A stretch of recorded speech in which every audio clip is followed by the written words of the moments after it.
Hello everyone, welcome to All In Study Time channel. आज हम जो है वो नेक्स्ट के क्वेश्चन डिस्कस करने जा रहे हैं। 30 क्वेश्चन जो थे वो हमने पीजीटी इकोनॉमिक्स एनवीएस के डिस्कस कर लिए थे, पेपर 2019 का है।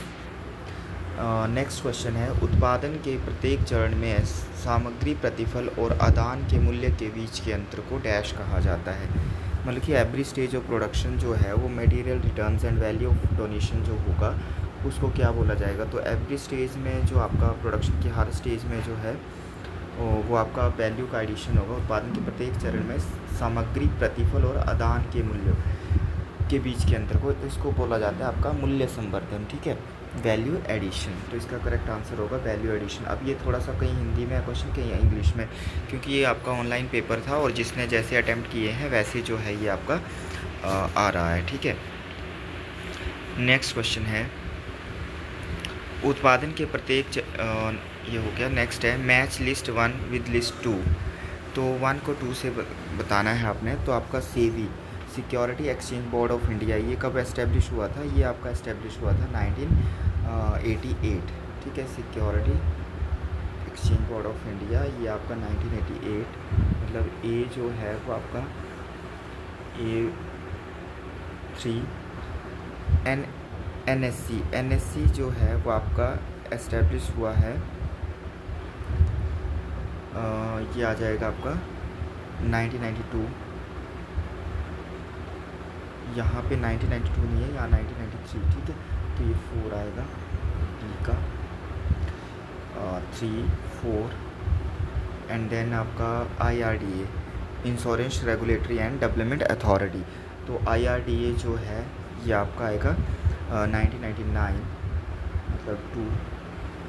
ठीक है, 2। एंड देन आपका जो है सॉरी IRDA 2 और CCI जो है वो आएगा आपका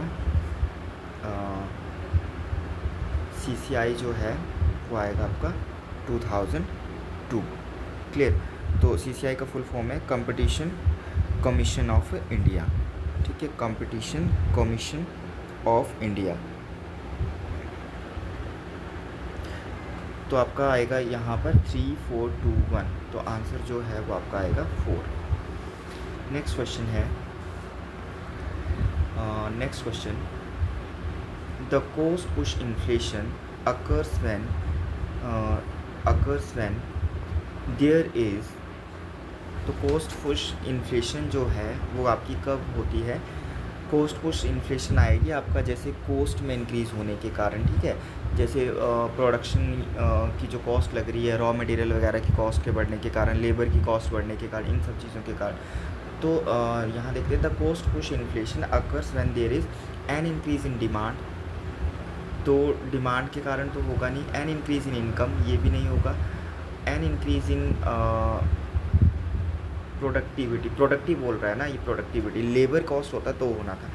एन इंक्रीज़ इन वेजेस ये आएगी लेबर कॉस्ट वेजेस। ठीक है, an increase in wages profit margin and taxes. तो ये आपका आएगा 4 वाला, कॉस्ट पुश इन्फ्लेशन। ठीक है, कॉस्ट जो है उसको पुश करेगी इन्फ्लेशन को। तो कॉस्ट मतलब कि आपका वेजेस ज़्यादा पड़ेगी तो प्रोडक्ट का प्राइस हाई होगा और इन्फ्लेशन बढ़ेगी। प्रॉफिट मार्जिन कम होगा तो आपका उसी तरह से वेजेस ज़्यादा होंगी, टैक्सेस ज़्यादा लगेंगी तो वेजेस प्रॉफिट मार्जिन कम होगा, प्राइस ज़्यादा रखेंगे, टैक्सेस जो हैं वो आपके ज़्यादा कलेक्ट किए जाएंगे तो टैक्सेस के वो प्राइस ज़्यादा बढ़ाएंगे ताकि वो रिकवर कर सकें। ठीक है, तो यहाँ पर जो है वो आपका आंसर होगा 4। नेक्स्ट क्वेश्चन है, under a monopolistic competition the price elasticity of demand is. तो मोनोपोलिस्टिक कंपटीशन में अगर हम प्राइस इलास्टिसिटी ऑफ डिमांड की बात करें तो इस तरह से कर्व आता है AR एंड MR।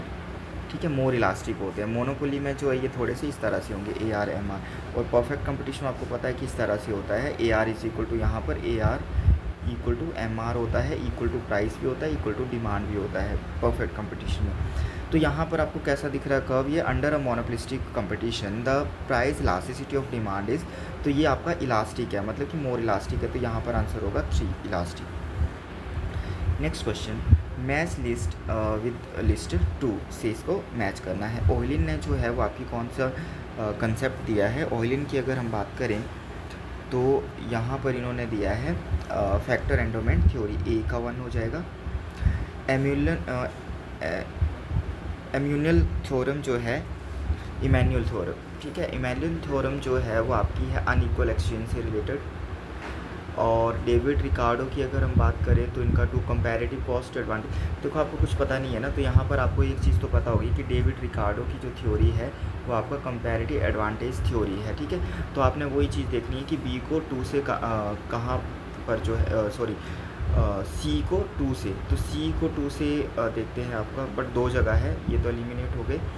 सी को 2 से, तो इस तरह से भी आप चेक कर सकते हैं। और आपका एम बी पॉजनर की बात करें तो इनका इमिटेशन गैप है, ठीक है। तो इसमें जो है वो आपको 2-3 चीज़ें याद रख के जो है वो आपका क्लियर हो जाएगा, तो यहाँ पर ए आएगा। Next question, in the indifference curve analysis consumer is in equilibrium, जो आपका तटस्था वक्र होता है, इंडिफरेंस कर्व होता है, इंडिफरेंस कर्व एनालिसिस में बोलते हैं कंज्यूमर इक्विलिब्रियम में कब होता है, व्हेन हिज बजट लाइन। तो कंज्यूमर इक्विलिब्रियम की अगर हम बात करें with the help of indifference curve, this is the budget line और this is the indifference curve, जहाँ पर ये टेंजेंट होता है आई सी और ये आपकी बजट लाइन है, ठीक है। तो वहाँ पर कंज्यूमर जो है वो कंज्यूमर का इक्विलिब्रियम आएगा। तो it should be tangent to the budget line, indifference curve should be tangent to the budget line. तो tangent to the indifference curve, ये लिखा हुआ ना budget line tangent to the indifference curve, तो यही आ जाएगा आंसर। अबव वाला ये होगा नहीं, बिलो वाला भी नहीं होगा, पैरेलल भी नहीं होगा, तो आपका सेकेंड आंसर होगा यहाँ पर। नेक्स्ट क्वेश्चन है, the central bank of India was established in, ये सबको पता है कि आपका जो सेंट्रल बैंक ऑफ इंडिया है वो आपका 1 अप्रैल 1935 को जो है वो एस्टेब्लिश हुआ था। एक CBI और भी है, ये central bank of India RBI की बात कर रहा है, ठीक है। तो आपका 35 1 अप्रैल 1935।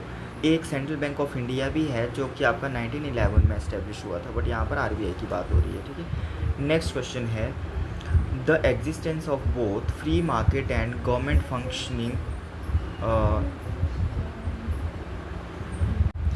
The existence of both free market and government functioning in an economic system is called, मतलब कि ऐसा इकोनॉमिक सिस्टम जहाँ पर जो है वो आपकी कैपिटलिस्टिक इकोनॉमी भी and socialistic economy, free market भी हो और गवर्नमेंट भी, मतलब कि आपका जो है मतलब कि आपका सोशलिस्टिक भी और कैपिटलिस्टिक दोनों के फीचर्स आएंगे। तो सोशलिस्टिक के फीचर भी, कैपिटलिस्टिक के फीचर भी, तो उसको आपको सबको पता है कि मिक्स्ड इकोनॉमी जो है वो उसको बोलते हैं, ठीक है। नेक्स्ट क्वेश्चन है, इन अ 3 sector circular flow of income, 3 sector जो है वो सर्कुलर फ्लो ऑफ इनकम में क्या आएगा, आपका हाउस होल्ड सेक्टर आ जाएगा, ठीक है, गवर्नमेंट आएगी और आपका प्रोड्यूसर सेक्टर, तो 3 सेक्टर आएंगे।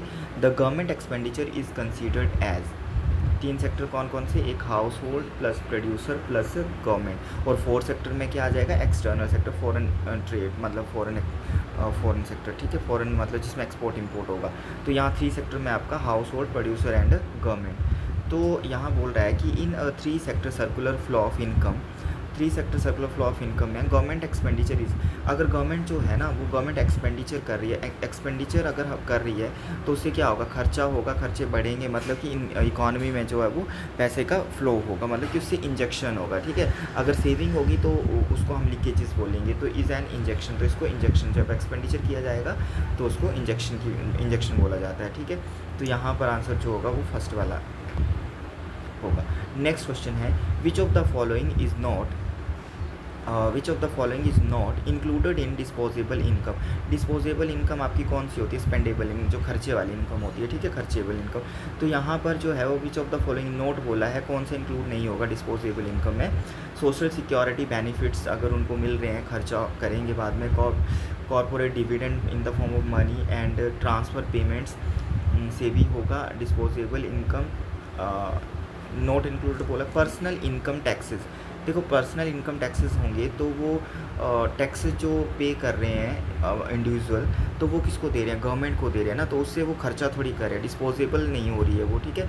तो वो डिस्पोजेबल इनकम में नहीं आएगा। पर्सनल इनकम टैक्स की एक व्यक्ति जो है, एक पर्सन जो है वो अपनी इनकम का कुछ हिस्सा जो है वो किसको दे रहा है, गवर्नमेंट को दे रहा है in the form of taxes. तो टैक्स जो दे दिया उसने तो वो उसका खर्चा नहीं हुआ, वो एक तरह से गवर्नमेंट के पास चला गया, ठीक है। फर्दर गवर्नमेंट का डिसीजन होगा कि वो क्या करेगी उसके साथ। तो यहाँ पर जो है वो उसकी डिस्पोजेबल इनकम नहीं आएगी वो उस पर्सन की, बाकी ये जो है वो आपका इंक्लूड होगा। तो नॉट इंक्लूडेड में आपका पर्सनल इनकम टैक्सेस ये वाला जो है वो हो जाएगा।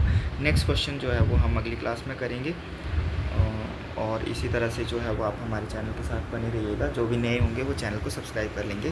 Thanks for watching, thank you.